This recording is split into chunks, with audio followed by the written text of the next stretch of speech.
নমস্কার সবাইকে, রান্নাঘরে বাঙালিয়ানাতে আপনাদের সবাইকে স্বাগত জানাই। আশা করি সবাই ভালো আছেন, সুস্থ আছেন। আজকে এসেছি সম্পূর্ণ একটি নিরামিষ পটলের রেসিপি নিয়ে। এটিকে সাধারণত পটল ভাপাই বলে থাকি। প্রথমে ভালো করে পটলগুলিকে ছাড়িয়ে নিয়ে আমি পরিষ্কার করে ধুয়ে নিয়েছি। তারপরে পটলের দু দিকটা একটু করে ফেলে নিয়েছি।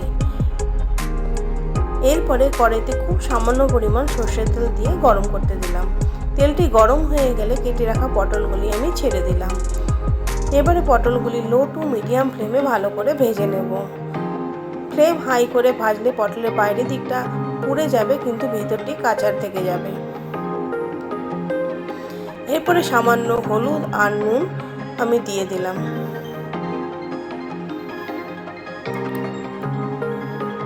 নুন হলুদ দিয়ে ভালো করে পটলগুলিকে আবার ভেজে নেব।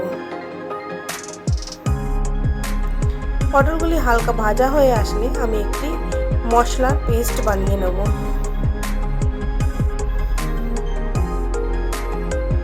এতে আমি হাফ চামচের থেকে একটু বেশি পোস্ত দানা আর সম পরিমাণে সর্ষে দানা নিয়ে নিলাম, আর তাতে পরিমাণ মতন লবণ দিয়ে দিলাম। এটি শুকনোই আমি একটু গুঁড়ো করে নেব, তাতে পোস্ত আর সর্ষেটা ভালো করে গুঁড়ো হয়ে যায়। গুঁড়ো করে নেওয়ার পরে আমি এতে ঝাল অনুযায়ী কাঁচা লঙ্কা, এতে আমি সামান্য পরিমাণ চিনি দিলাম টেস্টটা ব্যালেন্স করার জন্য। এরপরে সামান্য পরিমাণ সর্ষের তেল আর একটু জল দিয়ে মশলাটি ভালো করে পেস্ট করে নিলাম। এরকমভাবে সর্ষে বাটলে সর্ষে কোনো সময় দিতে হয় না, আর তরকারিটিও খেতে খুব ভালো হয়। মশলাটি কড়াইতে দিয়ে ভালো করে একটু নাড়াচাড়া দিয়ে নেব। এরপর তাতে পরিমাণ মতন জল আমি দিয়ে দিলাম।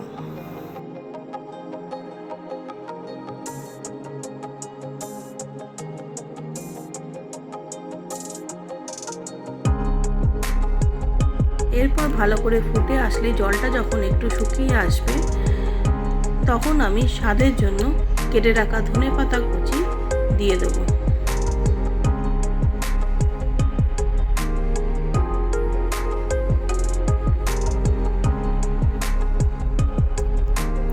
ধনেপাতা কুচি দিয়ে আমি ফ্লেমটা একদম মিডিয়াম করে দেবো। এরপর যখন জলটা আরও শুকিয়ে আসবে, তখন নামানোর আগে আমি একটু কাঁচা তেল দিয়ে দিলাম। এরকম সর্ষের রেসিপি বা পোস্ত রেসিপিতে নামানোর আগে একটু কাঁচা তেল দিলে এর স্বাদ দ্বিগুণ হয়ে যায়। এভাবে একটু গামাখা হয়ে আসলে আমাদের তৈরি হয়ে যাবে পটল ভাপা বা পটল পোস্ত। খুব চটজলদি একটি রেসিপি, নিরামিষ দিনের জন্য খুব ভালো। কেমন লাগলো রেসিপিটি অবশ্যই কমেন্টে জানাবেন। ভালো লাগলে লাইক করে দেবেন, শেয়ার করে দেবেন, আর চ্যানেলটি সাবস্ক্রাইব করে আমার পাশে থাকবেন।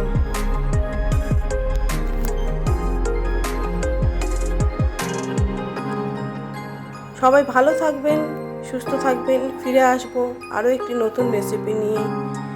সবাইকে ধন্যবাদ।